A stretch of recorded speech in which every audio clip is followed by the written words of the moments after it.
এখানে যদি এই কলেজটা হয় তাই আশেপাশের ছেলেপেলে কাম কাজ করতে পারবে, পড়তে শুনতেও পারবে, বুঝছেন, আর ধারে ধারে আসতেও পারবে, এতে কোনো খরচাও হবে না। এটা 4টে ইউনিয়নের আর এখানে সব জায়গা খাস জায়গা, এই জায়গায় কেউ দাবি দেওয়া নাই, এই জায়গা এমনিই পাওয়া যায়। আর যদি লাগে কলেজের তা আশেপাশে জায়গা আছে, আমরা আল্লাহর রাস্তে চাইয়া তার এই জায়গা নিব। দুইটা স্পটই দেখবেন আমাদের প্রাণের দাবি। আর এখানে যেহেতু একটা জমি পড়ে আছে, এখানে নদী ভাঙার আগের রিপোর্টে দেখাইছে এই যে পাশে খালটা দেখা যাচ্ছে, এইটাকে দেখাচ্ছে বিশাল নদী। আপনার রিপোর্টটা যদি খুলে দেখেন তাহলে জয়দেব চক্রবর্তী ছিলেন, খালটাকে দেখাইছে একটা নদী। তো আমাদের সবার দাবি আপনারা দুইটা স্পটই দেখবেন এবং দেখার পর আপনাদের মানসিকতা যেখানে কাজ করবে সৃষ্টিকর্তার দিকে তাকে আমরা আশা করব যে আমাদের প্রাণের দাবি এত লোক এত দিন পর্যন্ত 21 সাল পর্যন্ত এটা নিয়ে নড়তেছে, আপনাদের সুস্থ বিবেচনার দিকে ছেড়ে দিয়ে আমি একটা সুস্থ বিচার পাবো আমরা এই আশা পোষণ করে।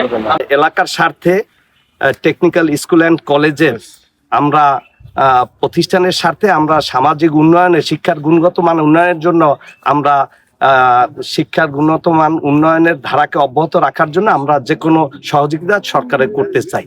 রাজনৈতিক প্রভাব খাটিয়ে এবং ইউনোকে এসিল্যান্ডকে তারা বিশেষ করে প্রভাবিত করে তারা এই রিপোর্ট প্রদান করেছেন, যেটা আমাদের সমস্ত জনস্বার্থের স্বার্থ পরিপন্থী কাজ করেছেন। সেক্ষেত্রে আমরা এইটার চরম প্রতিবাদ জানাইছি তখনও, আর এখন আমরা জানাই, আমরা চাই যে সকল জনগণের কল্যাণে এবং একটা প্রতিষ্ঠান হবে যেটা জনগণের কল্যাণে হবে এবং এক্ষেত্রে গভর্নমেন্টের অর্থ সাশ্রয় হবে, সেক্ষেত্রে সমস্ত শর্ত পূরণ হবে। নদীর কাছে যেহেতু কাছে কোনো নদী নাই এবং অধিকরণে কোনো টাকা পয়সা লাগবে না, এটা ফসলি জমি না, এটা উঁচু জমি, এটা নিচু জমি না, সেক্ষেত্রে সকল শর্ত পূরণ করে এইখানে মূলত এই প্রতিষ্ঠানটা হলে আমরা সবাই উপকৃত হবো। এবং আরেকটা বিষয় সেটা হলো যে বিগত দিনের ওখানের যে হাট ওটা ছিল ওইটা নদী ভাঙন, নদীর মা তো চরে, ওই যে মাহার জায়গাটা সেটা চরের মধ্যে, এটা যে কোনো মুহূর্তে উপজেলা সহ যে কোনো মুহূর্তে নদী ভাঙনের মধ্যে নদীর গর্ভে বিলীন হয়ে যেতে পারে।